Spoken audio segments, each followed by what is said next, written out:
شروع میں لیلۃ القدر کی جو رات ہے رسول اللہ صلی اللہ علیہ وسلم کو یہ بتایا گیا کہ رمضان میں ہے، تو آپ نے پہلے 10 دن کا اعتکاف کیا، پھر اگلے 10 دن کا اعتکاف کیا، اور پھر بعد میں آپ کو تاریخ بتائی گئی، لیکن ایک واقعہ پیش آیا جس کے بعد آپ صلی اللہ علیہ وسلم نے فرمایا کہ میرے دماغ سے اللہ نے تاریخ کو ہٹا لیا، اور لیکن یہ فرمایا کہ اب رمضان المبارک کے آخری عشرے میں لیلۃ القدر کی رات ہوگی۔ لیلۃ القدر کی جو رات ہے، یاد رکھیں اللہ تعالیٰ رمضان المبارک کے ہر دن یعنی ہر رات 1,00,000 مسلمانوں کو جن پر جہنم فرض ہو چکی ہوتی ہے، واجب ہو چکی ہوتی ہے، اللہ ان کی بخشش کے فیصلے فرماتا ہے، اور پورے رمضان میں جتنے لوگ بخشے جاتے ہیں اللہ تعالیٰ اس ایک رات میں اتنے لوگوں کی بخشش کے فیصلے فرماتا ہے۔ اور بعض دفعہ علماء یہ بھی کہتے ہیں کہ اگر اللہ نے ہمیں معاف نہ کرنا ہوتا تو لیلۃ القدر کی رات دیتا ہی نہیں۔ یاد رکھیں کہ پچھلی امتوں میں لیلۃ القدر کی رات عوام کے لیے نہیں تھی، انبیاء کے لیے مخصوص تھی، لیکن یہ امت محمدیہ کو اللہ نے اعزاز بخشا۔ تفسیر روح المعانی نے کہ مصنف نے اس کو لکھا ہے، روایت کو کوڈ کیا ہے کہ رسول اللہ صلی اللہ علیہ وسلم کے پاس صحابہ کرام کا مجمع تھا، اور صحابہ کرام کو آپ صلی اللہ علیہ وسلم نے بنی اسرائیل کے ایک شخص کا واقعہ بتلایا اور کہا کہ اس نے 100 سال اللہ کی عبادت کی، اور اسی فضائل بیان کرتے کرتے صحابہ کے دل میں یہ رشک پیدا ہوا، کاش کہ ہماری عمریں بھی اتنی ہوں اور ہم بھی اللہ کی اتنی عبادت کریں اور اللہ کے برگزیدہ بندے بن جائیں۔ لیکن رسول اللہ صلی اللہ علیہ وسلم نے فرمایا کہ میری عمر بھی کم ہے اور میری امت کی عمر بھی کم ہوگی، چنانچہ یہ امت محمدیہ کو اس وجہ سے اللہ تعالیٰ نے خاص رات لیلۃ القدر کی دی، جس کی ایک رات کی عبادت کا ثواب 83 سال کی عبادت کے برابر ہے۔ چنانچہ ختم قرآن کا موقع ہے، آپ کو معلوم ہونا چاہیے کہ عرب میں شروع میں ابھی اسلام نہیں آیا، کلائمیٹ ہی ایسا ہے عرب کا کہ فصل خریف سے قبل آندھیاں اور طوفان آتے تھے، اور جب آندھیاں اور طوفان آتے تو صحرائی علاقہ ہے، درخت مٹی سے اڑ جاتے، پتوں پر مٹی جم جاتی۔ اب آپ کو معلوم ہونا چاہیے کہ جب پتوں پر مٹی جم جاتی ہے تو درخت نہ سانس لے سکتا ہے، نہ سانس آکسیجن خارج کر سکتا ہے، ٹرانسپائریشن کا عمل رک جاتا ہے، یعنی کہ ایک انتہائی افسردگی کا موسم ہو جاتا تھا، نخلستان جو ہیں وہ بیابان ہونے لگتے تھے، تو اللہ تعالیٰ عرب میں بارش برساتا تھا جو اس علاقے کی تمام تر افسردگی کو ختم کر دیتا تھا، اور قرآن نے اس بارش کو ماء مبارکہ کے طور پہ کوڈ کیا ہے۔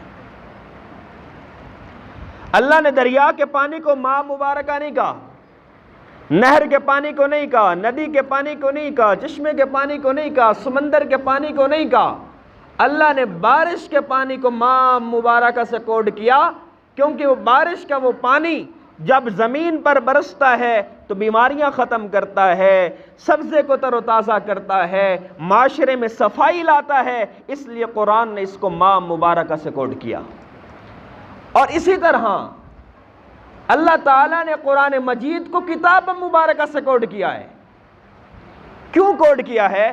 کہ ماء مبارکہ یعنی بارش کا پانی آسمان سے زمین پہ آیا، اور کتاب اللہ بھی آسمان سے زمین پر محمد رسول اللہ پر نازل ہوئی، اور بارش کے پانی کا کام کیا ہے کہ وہ معاشرے سے بیماریاں ختم کرے گا، معاشرے میں سے یہ ساری گرد غبار ہر چیز صاف کر دے گا، شیشے کی طرح پورے ماحول کو صاف کر دے گا۔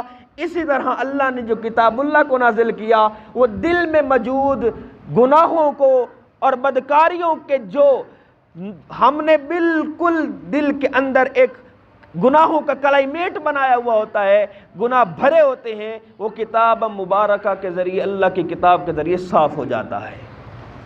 یہ ہے قرآن مجید کا اصل مقصد۔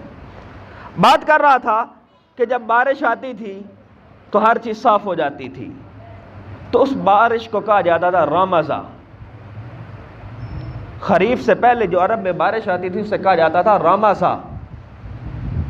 پھر جب مہینہ آیا، اللہ نے قرآن مجید کے نازل ہونے کے شکرانے کے طور پر جب روزے رکھنے کا حکم دیا تو اللہ نے اس مہینے کا نام بھی رمضان رکھا، جو دلوں کے میل کو دور کر دے۔ آپ نے آیت پہ غور نہیں کیا؟ یا ایھا الذین آمنوا، اے ایمان والو، کتب علیکم الصیام کما کتب علی الذین من قبلکم لعلکم تتقون، لعلکم تتقون۔ یہ بچنے کا مہینہ ہے، عبادات کا مہینہ نہیں۔ کس کا مہینہ ہے؟ بچنے کا مہینہ ہے۔ اب مثال کے طور پہ ہمارے ہاں بڑا زور ہوتا ہے، کسی تاجر سے پوچھو نا آپ نے کیا کیا؟ جی تراویح پڑھی، روزے رکھے، 15 قرآن ختم کیے، آخری ایام میں اعتکاف جا کر بیت اللہ شریف میں، مسجد الحرام میں کیا، مسجد نبوی میں کیا۔ وہ کہتے ہیں بس یہی رمضان کا فلسفہ تھا۔ رمضان کا فلسفہ یہ نہیں ہے، لعلکم تتقون ہے کہ گناہوں کو خود سے دور کرنا۔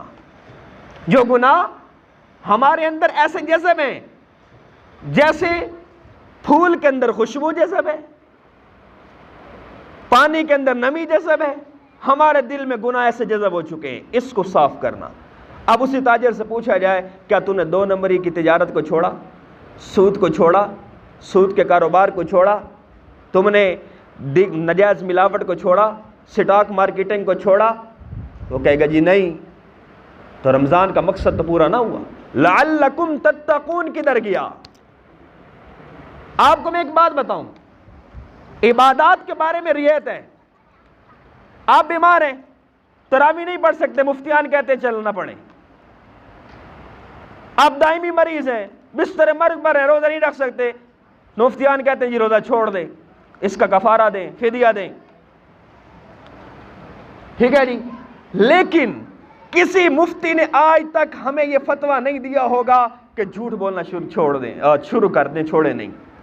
کسی مفتی نے آج تک یہ فتویٰ نہیں دیا 2 نمبری کرتے رہو کوئی بات نہیں، نجائز ملاوٹ کرتے رہو کوئی بات نہیں۔ مفتیان نے جب بھی فتویٰ دیا تو عبادات میں نرمی کی ہے، معاملات میں نرمی نہیں کی۔ اور جب قرآن کہتا ہے لعلکم تتقون، تو اس تاجر سے ہی سوال بنتا ہے کہ اگر تم کہتے ہو کہ میں نے نوافل پڑھ کے، تہجد پڑھ کے، روزے رکھ کے، زکوٰۃ دے کر اور پھر اعتکاف میں بیٹھ کر پھر سارا کاروبار حرام ذرائع سے کیا، تو کیا میں نے رمضان میں اپنی توبہ کروا لی؟ تو یہ جھوٹ ہے، نہیں ہوگا۔ یہی سوال اگر میں زمینداروں سے کروں، اگر زمیندار سے پوچھا جائے کیا کیا، وہ کہتا ہے جی میں نے روزے رکھے، تراویاں پڑھی، میں نے لوگوں کو کھانے کھلائے، میں نے ڈیرا چلایا، افطاریاں کروائیں، سارا کچھ کیا، اور پھر میں نے جا کر مسجد نبوی میں اعتکاف کیا یا رمضان کا جا کے عمرہ کر لیا اور میں نے رمضان کا مقصد پا لیا۔ تو اگر میں اس سے یہ پوچھوں کیا تو نے بہن بیٹے کا حق دیا؟ وہ کہے گا نہیں دیا۔ اگر میں اس سے پوچھوں تو نے عشر دیا؟ وہ کہے گا نہیں دیا۔ اگر میں اس سے پوچھوں تو نے بھائیوں کا جو مشترکہ کھاتوں میں تم نے حق مارا ہوا ہے واپس کیا؟ وہ کہے گا نہیں کیا۔ جب یہ نہیں کیا تو لعلکم تتقون پر عمل کیسے ہو گیا؟ اور یہی بات اگر میں سرکاری ملازم سے پوچھ لوں کہ تم وقت پہ نوکری پہ جاتے ہو؟ وہ کہے گا نہیں جاتا۔ میں اگر پوچھوں ڈیوٹی صحیح کرتے ہو؟ وہ کہتا ہے جی نہیں کرتا۔ اگر میں اس سے پوچھ لوں جو تم میں سرکاری وسائل ملے ہیں ان کا استعمال سرکاری کام کے لیے کرتے ہو یا گھر کے بچے ڈھونے کے لیے، بچے لے کے آنے جانے کے لیے، مال وغیرہ لے کے آنے کے لیے استعمال کرتے ہو؟ وہ کہتا جی نماز تو ساری پڑھی ہے، تراویح بھی پڑھی ہے، زکوٰۃ بھی دی ہے، اعتکاف بھی بیٹھا ہوں، سارا کچھ کیا ہے، لیکن میں نوکری پہ بھی لیٹ جاتا ہوں، میں سرکاری وسائل کو بھی اپنی ذات کے لیے استعمال کرتا ہوں، تو بتائیں کیا لعلکم تتقون کا مقصد پورا ہو گیا؟ یہ لیلۃ القدر کی رات ہے، توبہ کی رات ہے، پہلے ہمیں پتہ تو ہونا کہ ہم کتنے پانی میں ہیں۔ اللہ کے رسول صلی اللہ علیہ وسلم نے فرمایا، کیا فرمایا؟ الصدق ینجی والکذب یہلک، سچ جو ہے وہ نجات دیتا ہے، جھوٹ ہلاک کر دیتا ہے۔ ہماری ہر بات میں جھوٹ، فون آئے کدھر ہے، وہ جی میں آ گیا ہوں، ابھی وہ گھر سے چل رہا ہوتا ہے اور کہتا ہے جی میں آ گیا ہوں، اچھا جی آپ آ رہے ہیں جی 10 منٹ میں آ رہا ہوں، پتہ ہوتا ہے کہ 20 منٹ میں آنا ہے یا 30 منٹ میں پہنچنا ہے، جھوٹ بولیں گے 10 منٹ میں آ رہا ہوں۔ اور جھوٹ اس حد تک بڑھ چکا ہے، آپ لندن چلے جائیں، ہمارا معاشرہ بڑا عجیب ہے، وہاں پر ایسے ممالک بھی ہم نے دیکھے جہاں جھوٹ کا کنسیپٹ ہی نہیں ہے، وہاں پاکستانیوں نے جھوٹ جا کے متعارف کروایا ہے۔ ہیتھرو ایئرپورٹ برطانیہ کا بہت بڑا ایئرپورٹ ہے اور دنیا کا سب سے مصروف ترین ایئرپورٹ ہیتھرو ایئرپورٹ ہے برطانیہ کا۔ اس نے کمپلین کی عوام نے کہ ہم رات کو سو رہے ہوتے ہیں، جہاز آتے جاتے ہیں، ہماری نیند خراب ہوتی ہے۔ تو برطانیہ کی گورنمنٹ نے فیصلہ کیا کہ رات 10 بجے سے لے کے صبح 5 بجے تک نہ کوئی فلائٹ آئے گی نہ جائے گی۔ اور ہم جتنے دیندار مذہبی لوگ ہیں، ہماری شادی میں کیا ہوتا ہے؟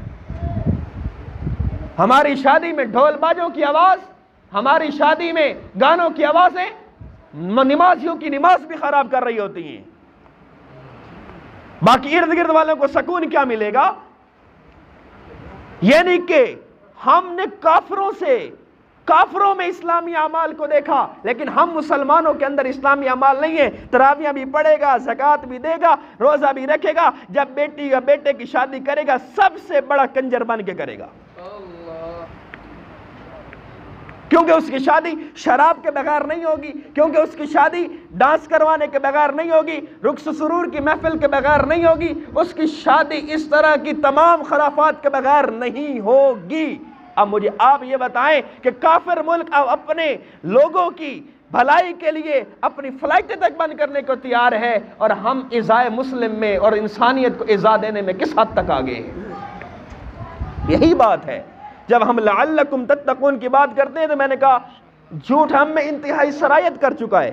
اب وہ کیسے سرایت کر چکا ہے کہ ایک بہت بڑے مفتی تھے انڈیا کے، ان کا سچ بڑا مشہور تھا۔ تو ایک ہمارے مسلمانوں کی عادت ہے، وہ جہاں قبضہ کرتے ہیں پہلے وہاں مسجد بناتے ہیں۔ یہاں جنگ میں بھی میں نے کئی ایسی مسجدیں دیکھی ہیں جہاں انہوں نے سرکاری زمین پر لوگوں نے قبضہ کیا، قبضہ کر کے بہت بڑی ساتھ مسجد بنا دی اور پیچھے گھر بنایا، پیچھے اپنا کام کیا کہ مسجد تو کوئی نہیں گرائے گا نا۔ یاد رکھو قبضے کی زمین پر بننے والی مسجد میں نہ کوئی نماز قبول ہوتی ہے نہ کوئی عبادت قبول ہوتی ہے۔ یہ مفتیان کا فتویٰ ہے۔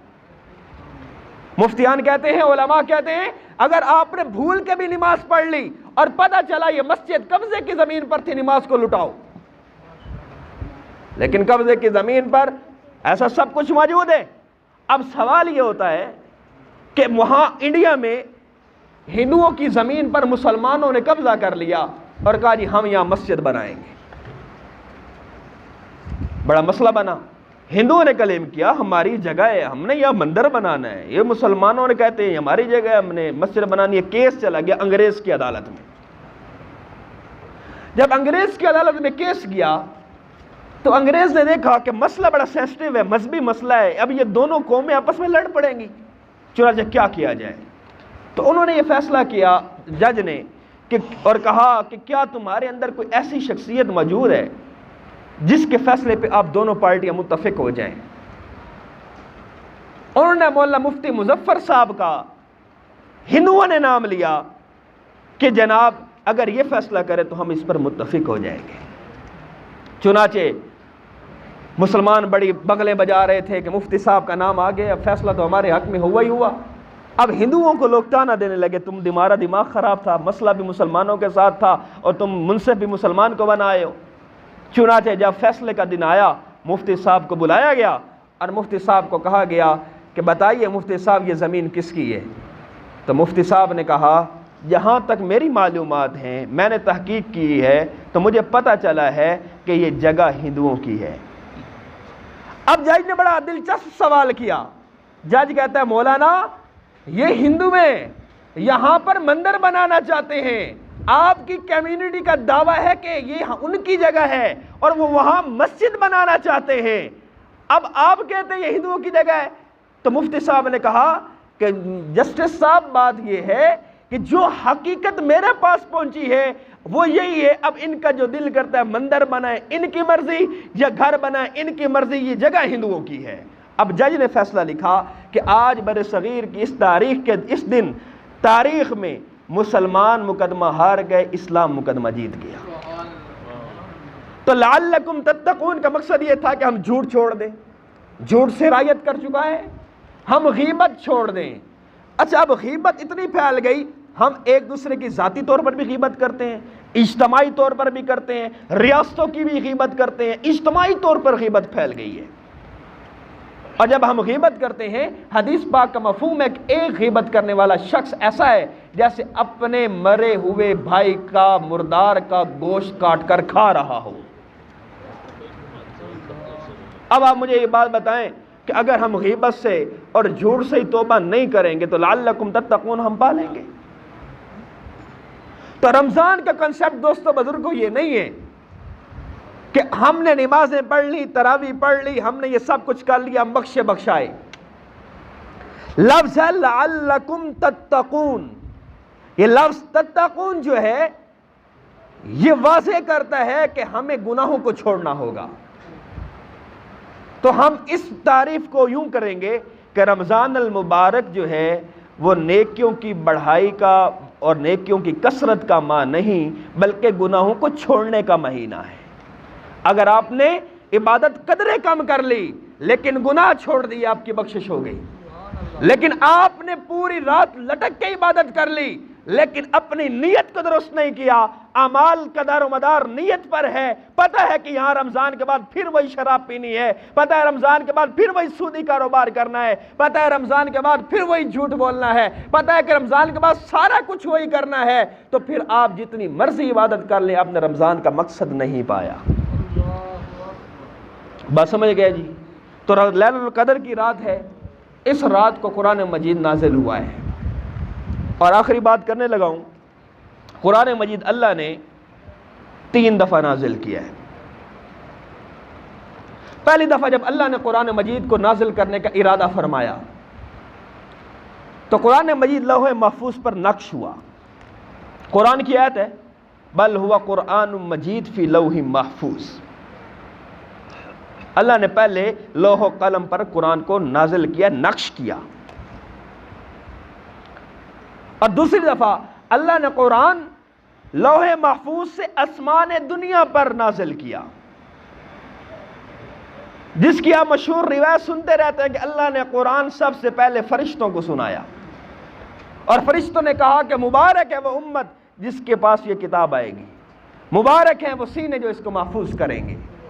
اور اس کا یہ ثبوت ہے اِنَّهُ عَنِ السَّمْعِ لَمَعْزُولٌ کہ اللہ نے اس وقت شیطانوں کو دفع کر دیا اور کہا کہ شیطان یہاں سے دفع ہو جائیں، کوئی یہ نہ کہے جب قرآن نازل ہو رہا تھا تو شیطان موجود تھے۔ اور سورۃ فرقان میں اِنَّا أَنزَلْنَاهُ فِي لَيْلَةٍ مُبَارَكَةٍ کی بات بھی کی۔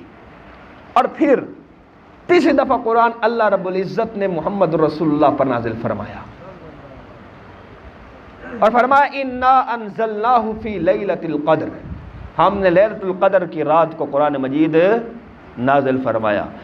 اور اسی نزول کے شکرانے کے طور پر ہم نے پورے رمضان میں روزے رکھے ہیں، اور جس صاحب نے ہٹا کٹا ہونے کے باوجود معمولی بیماری کے عذر پر روزے نہیں رکھے وہ گنہگار ہے، اس کی توبہ اس وقت قبول نہیں ہوگی جب تک وہ کفارہ نہیں دے گا اور جب تک اس کی قضا نہیں کرے گا۔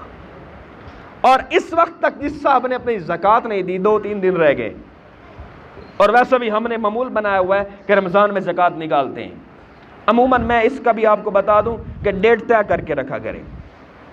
اگر آپ 10 رمضان کی بجائے جو آپ کے ہاں سن چل رہا ہے اس سن کو دیکھیں یا 10 رمضان کو ہی دیکھ لیں، سن کے مطابق کم دیتے ہی نہیں ہے، رمضان کے مطابق دیتے ہیں، تو اگر آپ نے 10 روزے کو زکوٰۃ نکالی ہے تو اگلے سال بھی 10 کا حساب لگائیں۔ کیوں؟